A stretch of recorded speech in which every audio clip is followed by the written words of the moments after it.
So on Saturday night, Emily and I were in bed watching a movie, and at like 10, 11 o'clock, felt myself getting like some pretty intense stomach pains, and so it got me out of bed. I had to throw up, and temporarily I felt okay.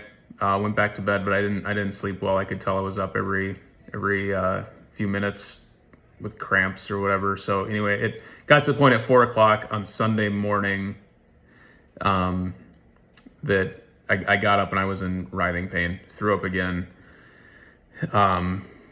came out and talked to Emily, and like I was like crawling on the floor. I was in so much pain, and my pain was kind of above my belly button to the right side of below my ribs. And we at first thought it might have been an appendix. So Emily had her appendix out last year, and it was a similar kind of pain that she felt at the time. So we're like, all right, let's go in, get it figured out. Sunday, once we got to the ER, was probably the worst day of my life. Spent all day. I couldn't really get my pain under control. I was throwing up. It was just terrible.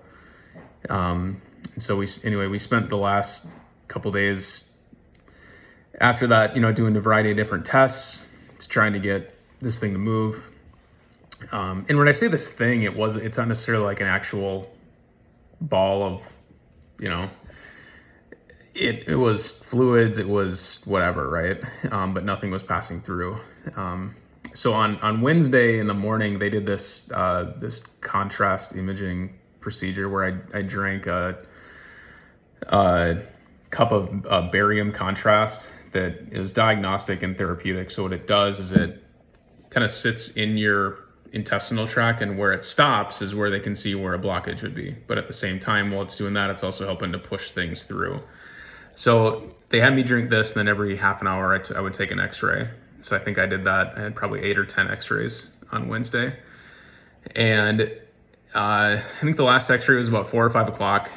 And at that point, there was a little bit that had come through, but not much. So they kind of made the decision that, okay, we've got to operate on this surgically. And the initial plan was to do a laparoscopic surgery with a really small incision, go into my small bowel, my small intestine, that stuff, find the point, clip it, release it, and go. So it was going to be pretty, not a big deal, but not overly invasive from a incision standpoint.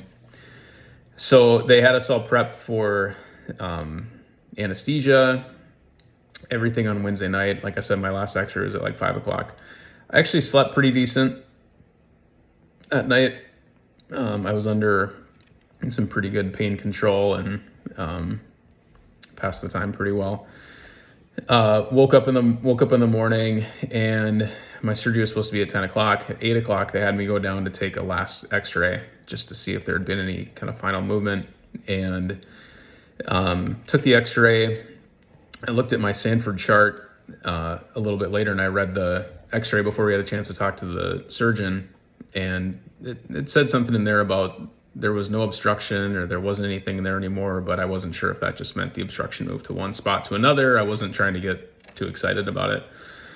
So anyway, the surgeon comes in and he essentially says, hey, this image is from 8 o'clock this morning. And he contrasts it up on the screen with, hey, here's another one from 5 o'clock yesterday, 15 hours apart. And there's nothing there anymore. It's gone. It's through. And so he started to explain to me, like, look, I don't think we need to do this surgery anymore. By the way, the surgery we thought we were going to have that was going to be kind of a light deal was going to be a pretty significant operation. I was going to have probably a 14-inch incision vertically over my belly button that would have been perpendicular to the one I have that goes horizontally kind of around my midsection. And it would have been a pretty significant procedure. So when the surgeon left, I just broke down to Emily.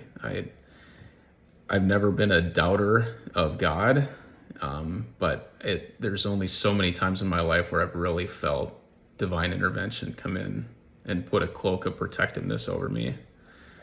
And this is one of those times. It really was. I had just it's not a medical miracle. I even asked the doctor that. I'm like, is this a miracle that this happened? He's like, well, no, it happens, right? Is it common? Do we count on it? No, but it does happen, right? So the fact that it happened like in the darkness of night,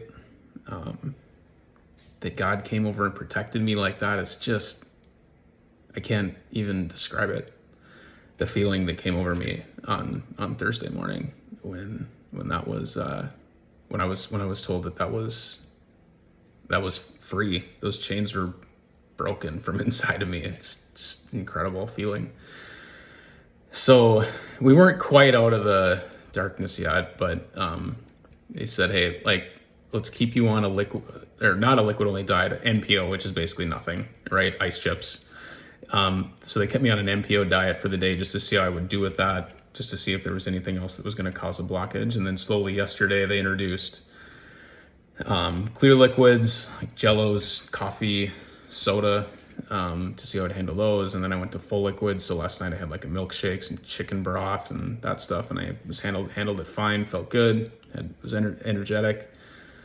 And this morning had some eggs and bacon, and that was kind of like, hey, all right, if you're not feeling any nausea or sickness or vomiting, whatever it is, like,